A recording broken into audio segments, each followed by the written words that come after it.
नमस्कार दोस्तों। चलिए जानते हैं उत्तर प्रदेश के हर जिले हर गांव की छोटी बड़ी खबरों को सिर्फ 10 मिनट में। और वीडियो पसंद आए तो हमारे न्यूज़ चैनल को सब्सक्राइब करना ना भूलें। मौसम और बाढ़ जलवायु। उत्तर प्रदेश में भारी मानसून सक्रिय है और मौसम विभाग ने पश्चिमी यूपी के कई जिलों में अलर्ट जारी किया है। मंगलवार से गुरुवार तक ऑरेंज एवं येलो अलर्ट की चेतावनी जारी है, जिससे अब प्रदेश के अधिकांश हिस्सों में तेज बारिश की आशंका बढ़ी है। अर्थव्यवस्था और यातायात आर्थिक नीति।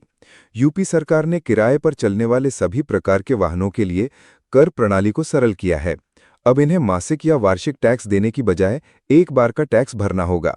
यह निर्णय यूपी मोटर व्हीकल टैक्सेशन संशोधन अधिनियम 2025 के तहत लिया गया है, जिससे टैक्स व्यवस्था अधिक पारदर्शी और सहज बनेगी। प्रशासन और विकास सरकारी पहल।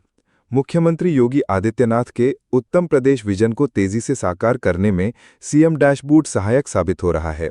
यह टूल 49 विभागों के 109 योजनाओं की समीक्षा करता है और जिलों की रैंकिंग प्रस्तुत करता है। जुलाई में विकास रैंकिंग में बरेली शीर्ष पर और कानून व्यवस्था में रामपुर ने बाजी मारी। शासन और लैंगिक सुरक्षा सामाजिक न्याय। नोएडा के एक आईएएस अधिकारी के खिलाफ महिला अधिकारियों का छुपकर वीडियो बनाने और नौकरी से निकालने की धमकी देने के गंभीर आरोप लगे हैं। इस मामले की शिकायत मुख्यमंत्री योगी आदित्यनाथ तक पहुंच चुकी है। पीड़ित अधिकारियों ने राज्य महिला आयोग से निष्पक्ष जांच की मांग की है। बिजली और अवसंरचना इंफ्रास्ट्रक्चर। उत्तर प्रदेश सरकार ने गाजियाबाद जिले में विद्युत आपूर्ति को मजबूत करने हेतु 212.58 करोड़ रुपए की योजना की मंजूरी दी है। इसमें पुराने नेटवर्क का आधुनिकीकरण, ट्रांसमिशन व वितरण सुधार और तकनीकी और गैर तकनीकी नुकसानों को कम करना शामिल है। इससे बिजली कटौती में कमी आएगी और स्थिर आपूर्ति सुनिश्चित होगी, जिससे व्यवसाय, उद्योग और घरों को लाभ मिलेगा। जन स्वास्थ्य अभियान। राज्य सरकार ने 2027 तक यूपी को फाइलेरिया मुक्त बनाने के लक्ष्य से 27 जिलों में राज्यव्यापी दवा वितरण अभियान शुरू किया है। यह अभियान 28 अगस्त तक चलेगा। इसमें 35,483 दवा वितरक और 7,096 पर्यवेक्षक शामिल हैं। स्वास्थ्य, शिक्षा, पंचायत एवं खाद्य विभागों के सहयोग से घर घर जाकर लोगों को दवाएं दी जाएंगी। राजनीति। विधानसभा हंगामा। उत्तर प्रदेश विधानसभा में फतेहपुर मकबरा मंदिर विवाद पर जमकर हंगामा हुआ। सपा ने आरोप लगाया कि सरकार सांप्रदायिक सद्भाव बिगाड़ना चाहती है, जबकि सरकार ने खुद को इससे बेदखल बताया। इस विवाद पर मुकदमा दर्ज कर दिया गया है। राजनीतिक बयानबाजी। विधानसभा सत्र। मुख्यमंत्री योगी आदित्यनाथ ने विधानसभा सत्र में कहा कि सपा लोकतंत्र के विपरीत ध्रुव है। उन्होंने संभल में शुद्धिकरण के प्रचार के संदर्भ में सपा पर तीखा हमला किया और कहा कि अनावश्यक विघटन फैलाना ठीक नहीं है। शिक्षा नवीन पहल।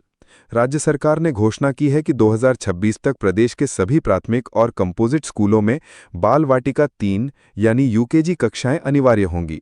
वर्तमान में 1,11,621 में से 70,494 स्कूलों में आंगनवाड़ी केंद्र हैं। बाकी स्कूलों में जनवरी से अगस्त के बीच यूकेजी प्रारंभ किया जाएगा और इसके लिए 8,800 एजुकेटरों की भर्ती भी हो रही है। वन्यजीव हादसा प्राकृतिक घटनाक्रम। बुलंदशहर जिले के कनैना गांव में एक विशाल अजगर का वीडियो सोशल मीडिया पर वायरल हुआ, जिसमें वह एक बंदर को जकड़कर उसकी हड्डियां तोड़ता और फिर उसे निगल जाता दिख रहा था। वन विभाग ने अजगर को सुरक्षित जंगल में छोड़ दिया। धार्मिक विवाद सामाजिक प्रतिक्रिया।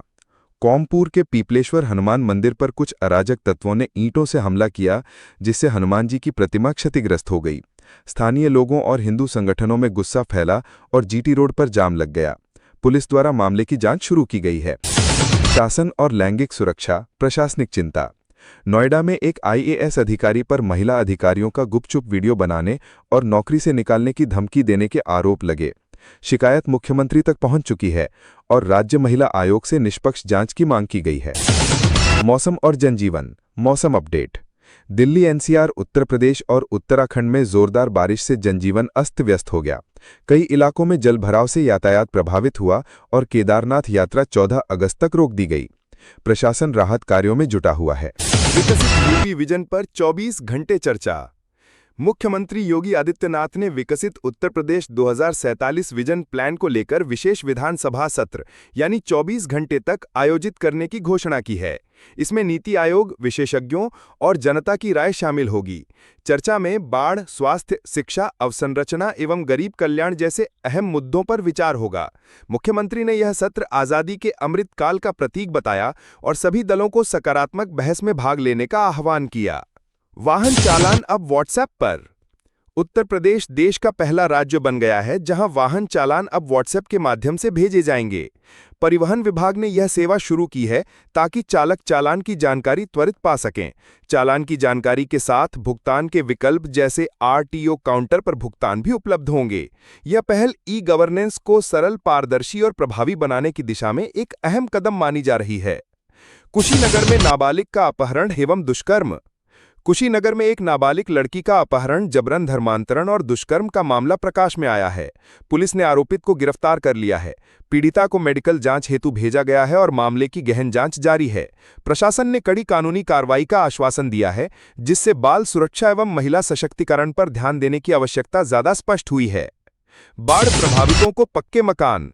योगी सरकार ने बाढ़ में क्षतिग्रस्त घरों वाले परिवारों को मुख्यमंत्री आवास योजना के तहत मुफ्त पक्के मकान प्रदान करने की योजना की घोषणा की है।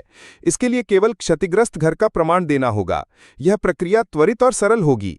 इस कदम से प्रभावित परिवारों को पुनर्वास में कल्याणकारी सहायता मिलेगी और भविष्य में आपदाओं। भदोही में सड़क हादसा। भदोही में एक एम्बुलेंस और कंटेनर की जोरदार टक्कर में 2 महिलाओं की मौत और 6 लोग घायल हो गए।